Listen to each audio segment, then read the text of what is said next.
Так, друзья, товарищи, начинаем работы по замене уплотнителя, чистки, смазки, регулировки фурнитуры. Только произошли похолодания, сразу же у нас поток заявок на ремонт уплотнителя.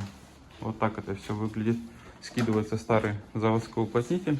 Как видите, он уже убитый. Как видите, он уже прибитый. Прижатия нет никакого.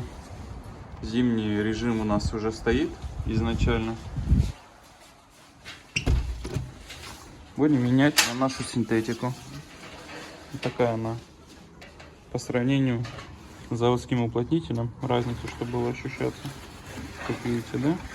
Вот это тоненький лепесточек и синтетика.